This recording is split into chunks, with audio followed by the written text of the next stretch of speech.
Vous écoutez Alger Chaîne 3, le journal.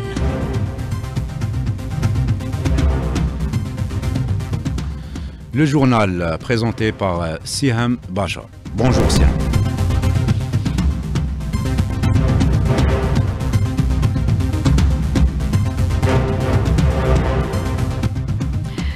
Ali Hamouche, bonjour à tous. Au sommaire, l'Algérie préside durant ce mois de janvier le Conseil de sécurité de l'ONU. La première réunion est prévue ce vendredi. Elle concerne les attaques sionistes contre le système de santé à Gaza. L'ambassadeur de l'Algérie auprès de l'ONU a dévoilé hier la feuille de route de ce mois de janvier et affiché les priorités de l'Algérie. Dans le reste de l'actualité, on s'intéressera aux facilités accordées aux investisseurs, notamment dans la wilaya de Sidi Bel Abbas. 11 hectares de foncier ont été récupérés et leur seront attribués. Les festivités officielles de Yennayer, fêtées dimanche, se dérouleront dans la wilaya de Timimoun.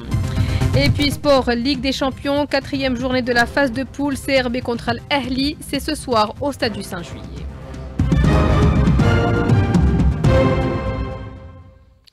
Madame, Monsieur, bonjour et bienvenue. L'Algérie préside durant ce mois de janvier le Conseil de sécurité de l'ONU. Un an après son élection en tant que membre non permanent, elle assume désormais un nouveau rôle au sein de l'instance onusienne la plus importante. L'Algérie va mettre à profit cette présidence pour continuer à défendre les dossiers qu'elle a toujours défendus. La feuille de route a été dévoilée hier par Amar Benjama, représentant permanent auprès du Conseil de sécurité. La priorité est accordée aux dossiers palestiniens. Je voudrais rappeler ici ce qu'a dit le président de la République Abdelmejid Tebboune lors de son dernier discours face au Parlement algérien et le fait que l'Algérie, depuis son adhésion au Conseil de sécurité, mène une véritable bataille en faveur de la cause palestinienne. L'Algérie n'abandonnera jamais la Palestine, elle la soutiendra jusqu'à ce qu'elle établisse un État indépendant avec El Quds comme capitale. Le président de la République a également précisé que nous sommes avec la Palestine et tous les peuples opprimés à travers le monde et nous continuerons à parler de leur souffrance. La situation humanitaire catastrophique à Gaza reste en tête des priorités de l'Algérie. Je vous informe que nous avons demandé la tenue d'une réunion de Conseil de sécurité concernant les attaques de l'occupation contre les infrastructures sanitaires à Gaza. C'est donc sous la présidence de l'Algérie que le Conseil de sécurité se réunit aujourd'hui au sujet des attaques sionistes contre les hôpitaux de la bande. Une autre réunion sera programmée le 20 janvier en présence du chef de la diplomatie algérienne et du secrétaire général de l'ONU, Amar Benjama. Enfin, nous allons organiser une réunion de débat sur la situation au Moyen-Orient en incluant le dossier palestinien. Cette réunion se tiendra au niveau des ministères. Le ministre des Affaires étrangères algérien, Ahmed Attaf, va présider cette session. Le secrétaire général de l'ONU, Antonio Guterres, va programmer aussi une réunion sur la Palestine le 20 janvier à 10h. Le lendemain, soit le 21 janvier, l'Algérie organisera une réunion sur la lutte contre le terrorisme en Afrique. L'Algérie souhaite en effet faire profiter le continent de son expérience dans le domaine. Concernant les événements de haut niveau et au vu de l'engagement de l'Algérie envers les intérêts et les dossiers africains, nous allons consacrer une réunion de haut niveau sur la lutte contre le terrorisme en Afrique. Cette réunion sera présidée par Ahmed Attaf, le ministre des Affaires étrangères algérien. Cette réunion de haut niveau se tiendra le 21 janvier à 10h. Et l'ambassadeur de l'Algérie auprès de l'ONU s'est également exprimé concernant d'autres dossiers. La synthèse avec Nasrine Dahmoun. En réponse à une question sur la Syrie, l'ambassadeur Amar Benjama a insisté sur le soutien de l'Algérie au peuple syrien frère dans cette phase de transition et a rappelé les relations de fraternité et d'amitié qui lient les deux peuples. Les dossiers africains seront également une priorité pour la présidence algérienne à la tête du Conseil de sécurité. Les dossiers africains et les intérêts de l'Afrique seront mis en avant durant ce mois de janvier, a déclaré Amar Benjama.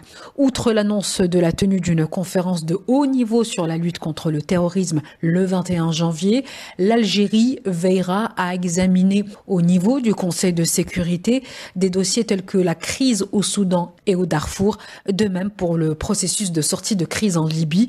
À ce propos d'ailleurs, l'ambassadeur permanent de l'Algérie à l'ONU a rappelé l'importance de respecter le processus politique de sortie de crise qui mènera à la tenue d'élections inclusives dans des délais raisonnables.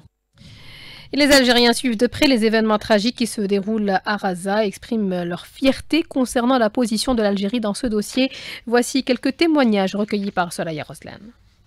Sincèrement, c'est une position honorable. On les soutient, on ne peut pas faire plus que ça, mais quand même, on a été là. On a démontré notre position.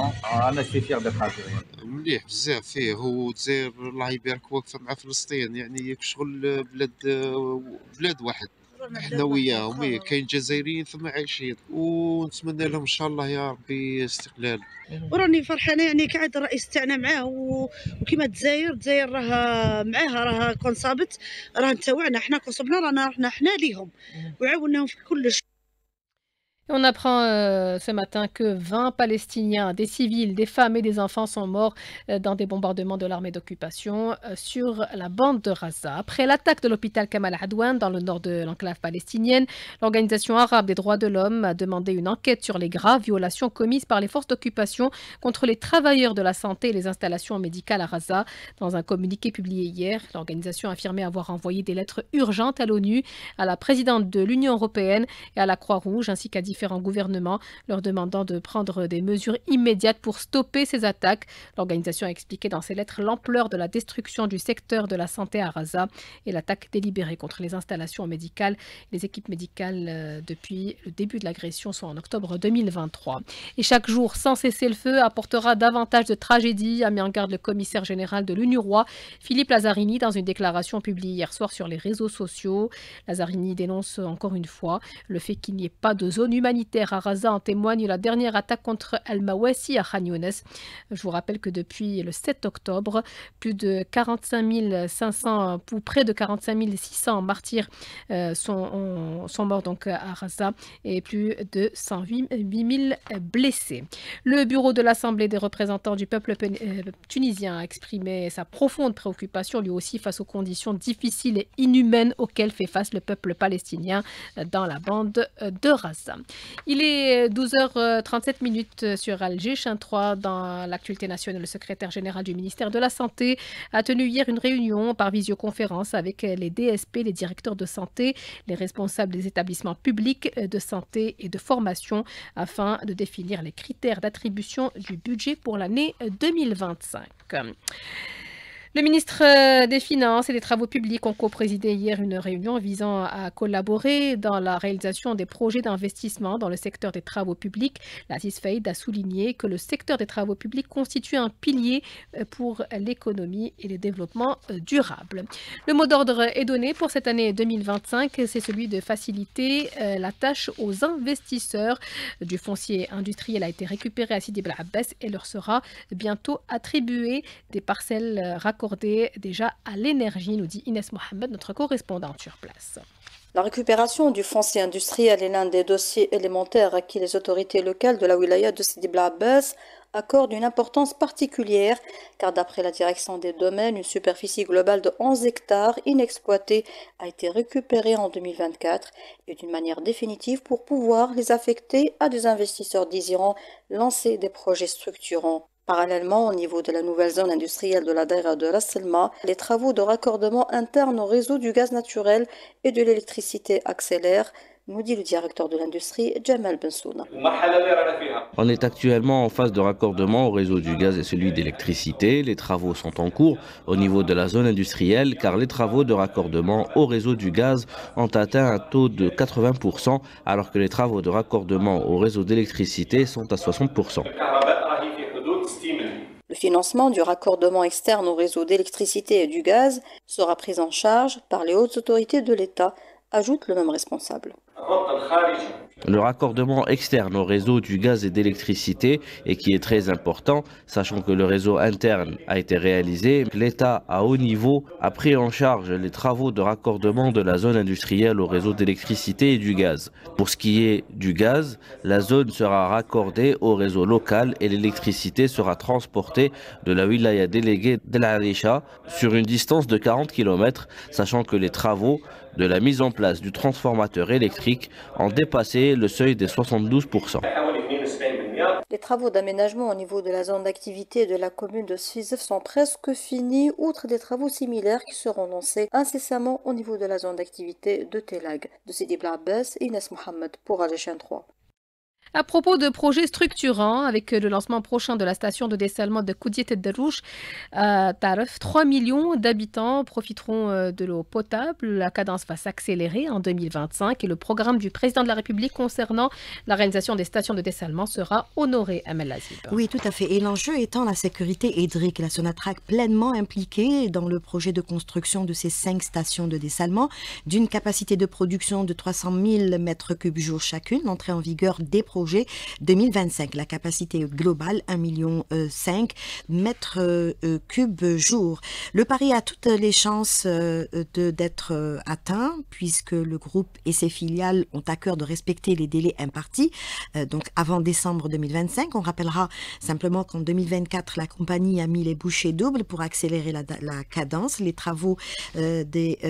cadence des travaux. Des ponts aériens ont été organisés pour transporter les équipements et le matériel nécessaire. Les plus grands avions cargo du monde ont été mobilisés. Le 16 novembre dernier, on le rappellera, un pont aérien a été organisé pour l'acheminement de 72 tonnes d'équipements destinés à la station de dessalement de Tirnamt à Béjaïa. 7 autres stations de dessalement sont au programme pour 2025 et 2030 à Tizi Ouzou, à Mostaganem, à Djidjel, à Tlemcen, à Skikda et à Chlef. Et puis, on rappellera qu'avec ce projet de dessalement d'eau de mer, en plus de l'objectif de fournir une eau potable de qualité, la réalisation des projets de dessalement permettra de générer plus de 1000 emplois directs et indirects. C'est vrai pour la station de Taref. L'impact socio-économique pour la wilaya sera positif. Les stations fonctionneront à l'aide d'une technologie les plus moderne qui donc facilitera une économie d'énergie et de deux, une réduction des coûts au mètre cube. Le salon de la microactivité se déroulera du 9 au 12 janvier au Palais des Expositions d'Alger. Le salon tend à braquer la lumière sur les expériences des bénéficiaires en tant que success story en matière de microactivité.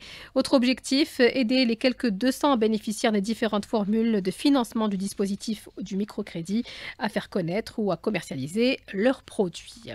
Les Algériens célèbrent dimanche prochain à Yenayed. Les festivités du Nouvel An à Mazir se dérouleront cette année à Timimoun, récemment promu en wilaya. Le secrétaire général du Haut Commissariat à la Mazirité, El Hachmi Assad, est au micro de Fatah Boumati. On a fait une proposition sur 3 wilayas. Nous avons donc reçu l'accord de notre tutelle pour l'option de Timimoun, parce que Timimoun offre les commodités, parce que Timimoun est un vivier du patrimoine immatériel. Il y a aussi cette variété linguistique vivace, notamment la variante de Teznatis à Timimoun. Ce programme riche et varié qui va être étalé sur 4 jours à Timimoun, mais pas seulement au niveau de la ville. Tous les ressorts de Timimoun, tous ensemble, la presse, mais aussi la société civile, les institutions sont mobilisées pour un coup d'envoi d'une nouvelle année l'an de Amazir à partir de Timimoun.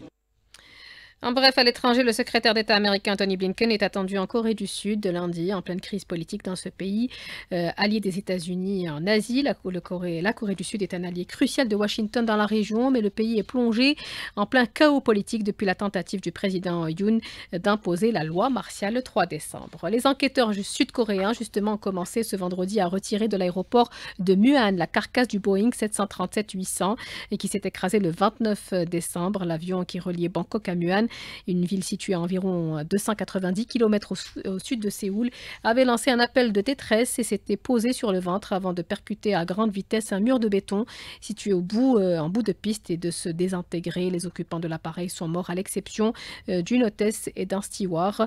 La cause exacte de l'accident reste inconnue. Les enquêteurs ont évoqué dans un premier temps une collision avec un oiseau et un train d'atterrissage défectueux. C'est bientôt la fin des vacances. Et d'ailleurs, le dernier week-end de cette année, la wilaya d'Alger a mis quelques 500 activités, a proposé quelques 500 activités différentes durant ces vacances. Et même les privés s'y sont mis. Reportage signé Soraya Roslan. Le beau temps était au rendez-vous lors de ces vacances scolaires, une occasion pour de nombreux enfants, tout âge confondu, de profiter des espaces récréatifs et passer de beaux moments. Il y avait en tout cas une ambiance bon enfant aujourd'hui à l'esplanade de Riyad El Feth où nous avons rencontré ces enfants. Ah, ça a été super. Je suis allée visiter Maqam Chaïd. Je me suis bien amusée. Aussi, voir quelques statues. Ouais, je suis très content. Ouais. J'ai vu Maqam Shahid.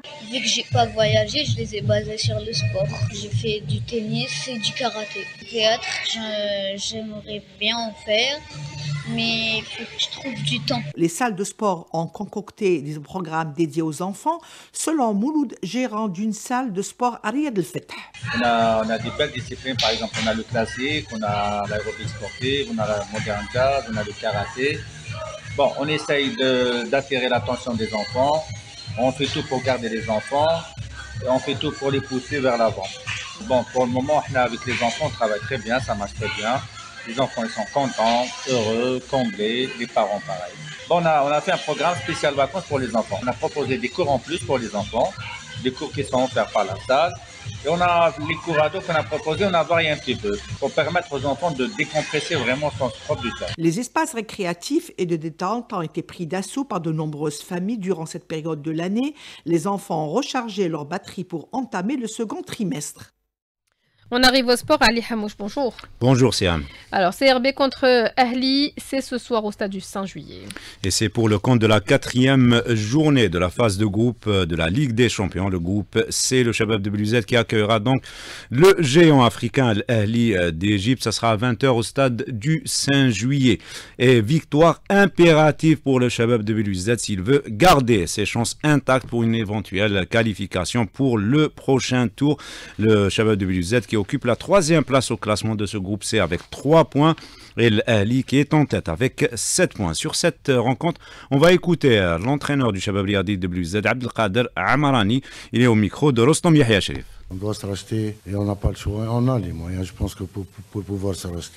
Et là, j'ai confiance quand même aux joueurs. Durant toute la semaine, on a axé notre travail beaucoup plus sur le plan psychologique. Le groupe a repris les choses qui me roulent en main. Ils sont entraînés avec corps et âme. J'ai senti une certaine envie, une certaine motivation, un bon état d'esprit. Ça, c'est très important pour tout le monde.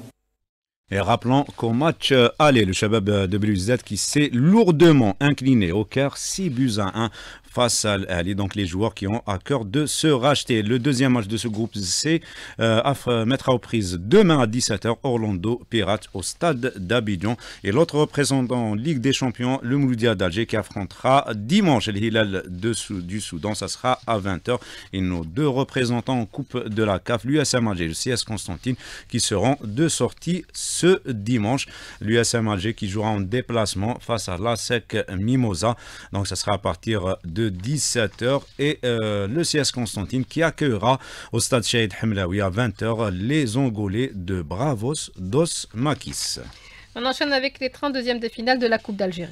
Et ça va commencer donc à partir de 14h30 avec le leader, la JS Kabylie, qui affrontera en déplacement l'US Galma. L'AS Ochlef qui sera face à l'IRB Karma, la rencontre qui se jouera finalement au stade Zabana d'Oran. Il y aura également cette rencontre entre le Mob de Béjaïa et l'AS Roub. Ça sera à partir de 15h. Et ce derby des hauts plateaux entre le Mouloudia d'El Alma et l'Entente de Sétif, ça sera à 16h.